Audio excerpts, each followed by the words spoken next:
নাও নাও ঝটপট এবার মসুর ডালে পাট শাক রান্নাটা শিখে নাও। আমি কিন্তু ট্রাই করেছি এই নিয়ে প্রায় অনেকবার, তো সাপোর্ট পেয়েছি, তাই বলে তোমাদের সাথে শেয়ার করতে চলে এসেছি। দিয়ে দিলাম তেলের মধ্যে পেঁয়াজ আর রসুন ব্রাউন কালার হয়ে যাওয়ার পর সামান্য পানি দিয়ে দেবো 1 টেবিল স্পুন করে হলুদ, মরিচ, ধনিয়ার গুঁড়ো দিয়ে খুব ভালো করে নাড়িয়ে চাড়িয়ে এগুলোকে কষিয়ে নিতে হবে। এবার এর মধ্যে দিয়ে দেবো আগে থেকে ধুয়ে পানি ঝরিয়ে রাখা মসুর ডাল, দিয়ে এটাকে এবারে এর মধ্যে দিয়ে দেবো 5 থেকে 6টা কাঁচামরিচ। তারপর খুব ভালো করে নাড়িয়ে চাড়িয়ে পানিটা শুকিয়ে যাওয়া পর্যন্ত ঢাকনা দিয়ে ঢেকে অপেক্ষা করব।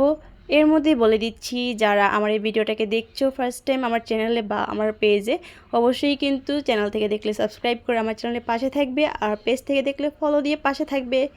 তো নাও ঢাকনা দিয়ে ঢেকে দেওয়ার পর পানিটা শুকিয়ে যাওয়ার পর ঢাকনাটা ওপেন করে এবার এর মধ্যে আবার দিয়ে দেবো হচ্ছে পানি দিয়ে এটাকে আমি ডালটাকে সেদ্ধ করার জন্য পর্যন্ত অপেক্ষা করব। আমরা কিন্তু এ পর্যায়ে কোনো লবণ ব্যবহার করিনি।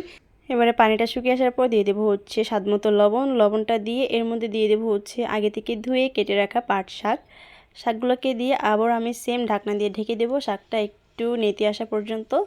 ঢাকনাটা উঠিয়ে এবারে ভালো করে নাড়িয়ে চাড়িয়ে ডালটাকে মসুর ডালের সাথে খুব ভালো করে নেড়ে চেড়ে মিক্স করে নিব। এবার মিক্স করা হয়ে গেলে আমরা কিন্তু এই পর্যায়ে শাকটার মধ্যে পর্যাপ্ত পরিমাণে পানি দিয়ে দিব।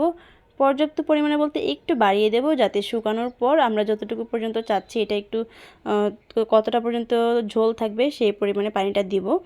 দিয়ে এবার এগুলোকে ভালো করে বলক উঠিয়ে সেদ্ধ করে 100% কুকড হয়ে যাওয়ার পর নামিয়ে নিলেই কিন্তু রেডি হয়ে যাবে খুব মজাদার একটা রান্না। আর এই রান্নাটার সাথে কিন্তু অন্য কোনো কিছু লাগবে না, অনায়াসেই ভাত খাওয়া যাবে খুব ভালো করে আনন্দের সাথে। সবাই পছন্দ করবে, একবার ট্রাই করে দেখতে পারেন, খেতে কিন্তু খুবই মজা হয়েছিল। কেমন লাগলো অবশ্যই জানিও।